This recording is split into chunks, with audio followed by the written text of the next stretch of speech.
What I've written about in the journal article is really overcoming land and water constraints on food production. But I really think we should be turning the whole thing round and looking at, the whole issue of sustainable intensification. And I guess the take-home message I want you to think about from this talk is that it's not just looking at one issue. We need to be looking at a whole range of issues interacting together, including the work we just heard on phosphorus and issues we've heard on nutrition, if we're going to overcome and be able to overcome food scarcity issues and feed everybody.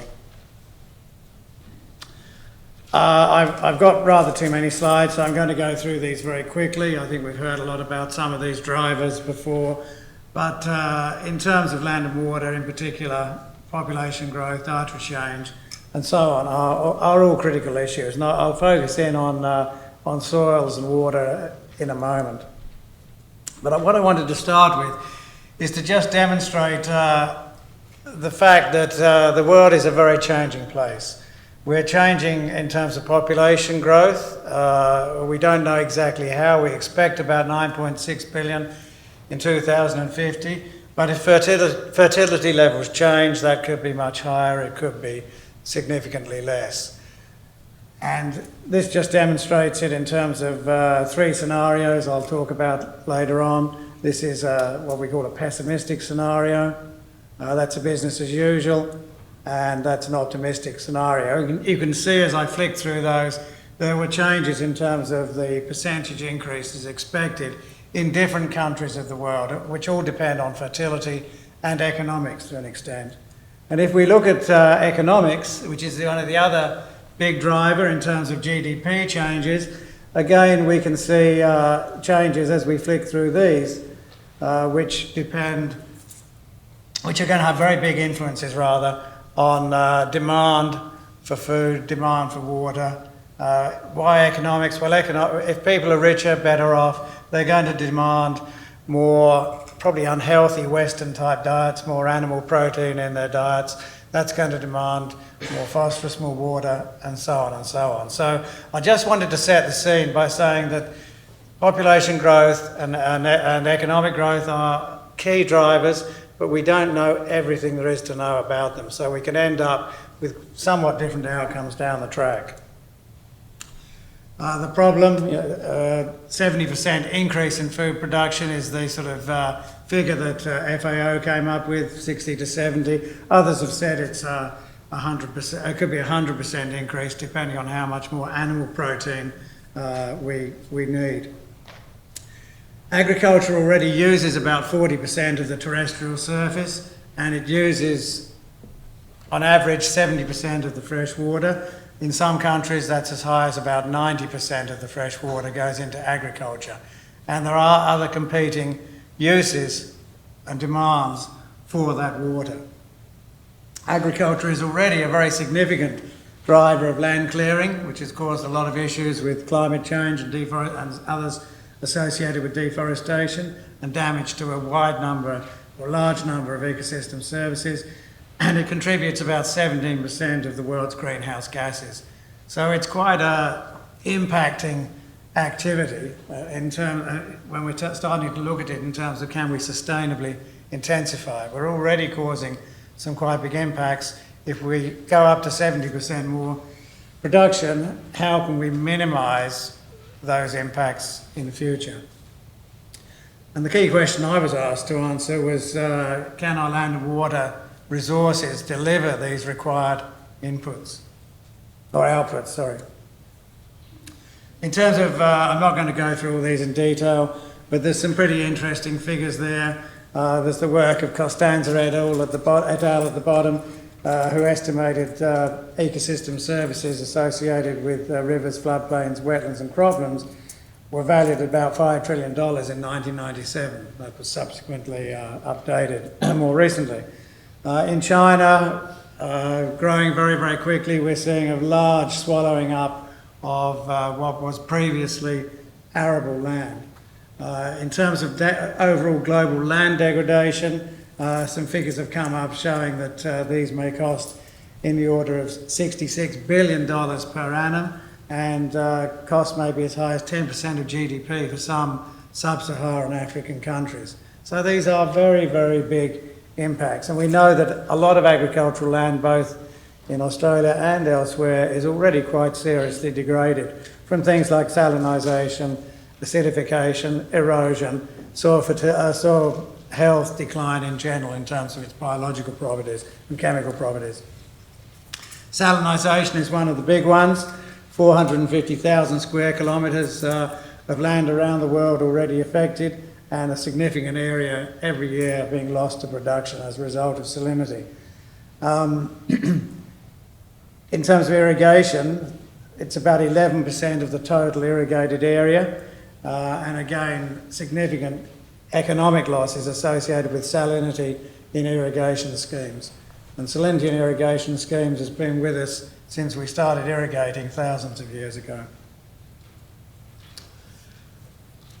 Just to sort of put some of these things in context in terms of impacts, you can see on the left there world population and GDP. GDP has increased very much significantly higher and about 19 times faster, 19 times since 1900, whereas population increase has only increased about 3.6 times. So that again echoes what I said earlier on about these big changes in economic growth. And water withdrawals have increased about 6.8 times in total since 1900. And that certainly, as I'll show, is probably getting on an unsustainable path. What a colleague and I at IMI did 3 or 4 years ago now, but was to run some models which we use for the comprehensive assessment of agriculture, of water management in agriculture.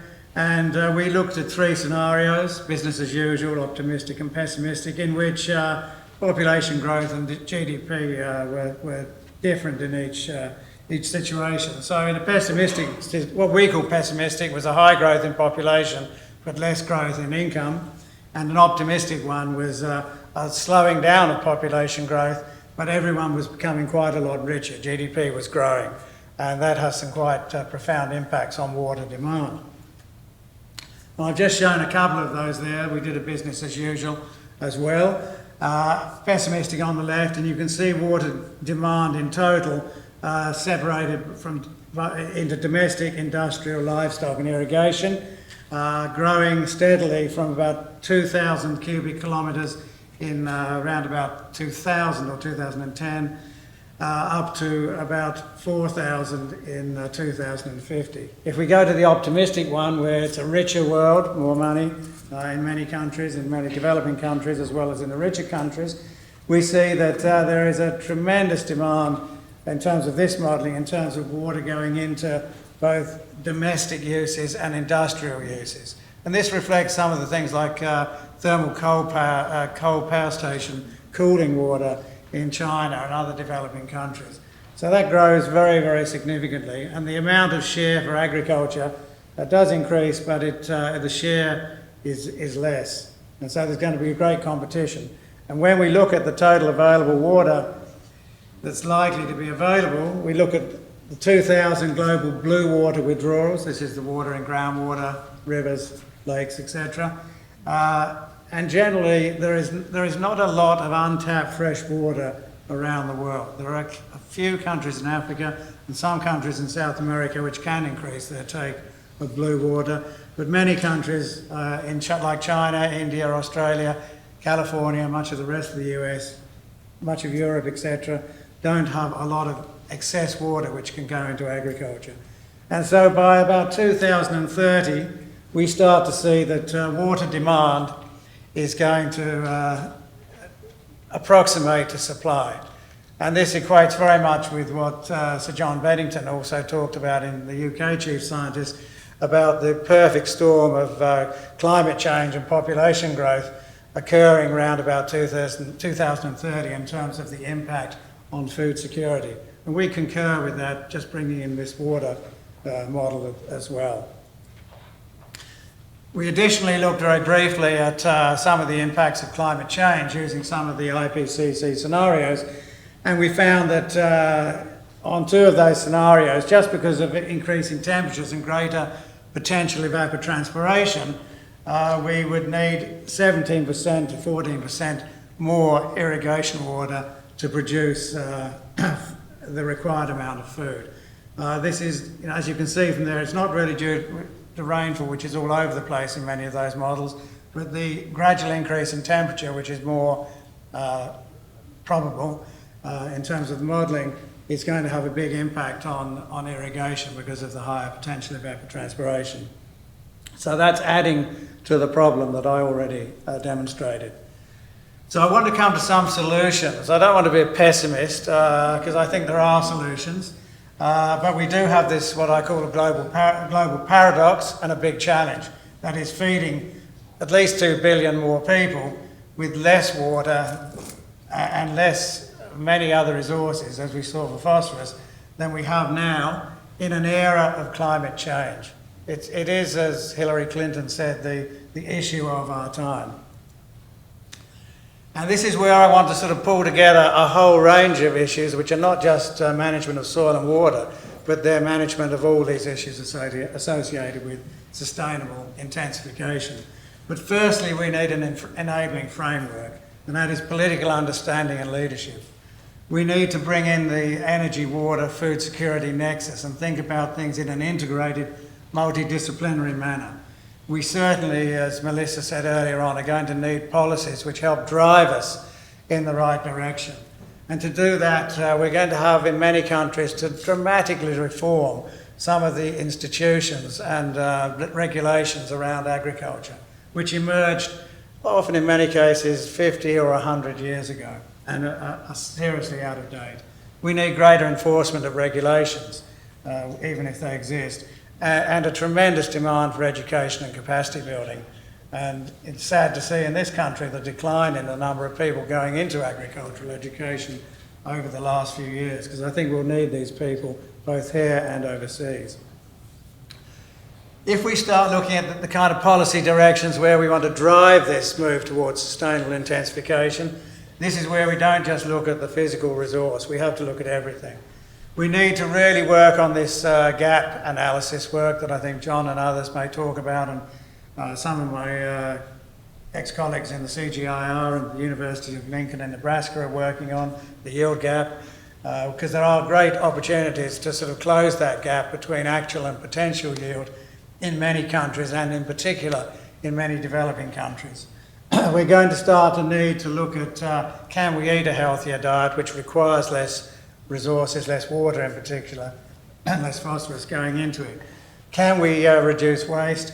Can we improve trade so we don't set up artificial barriers and negative incentives to trade when that would really help the situation?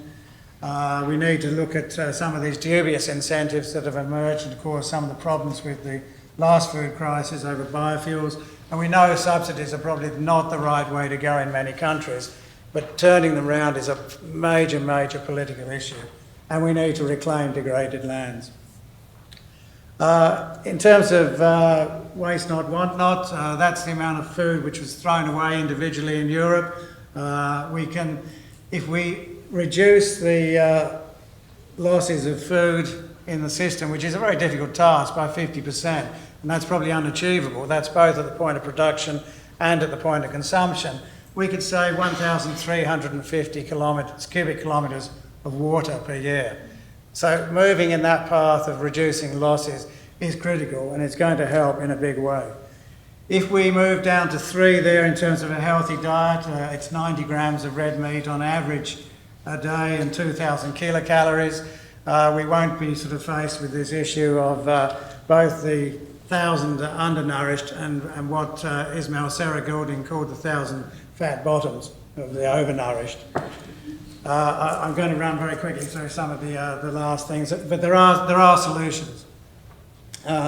We can build on a lot of knowledge that is already there and quite easily to apply, and that includes things like land care in terms of better management of soils and water, water stewardship, which is an actively growing approach, the certification and value chain approaches in terms of quality and looking at sourcing, not sourcing palm oil from plantations where there's been a lot of clearance, recent clearance of forests and so on, reclamation of salinised lands, defining some key principles of sustainable land and water management and improved governance.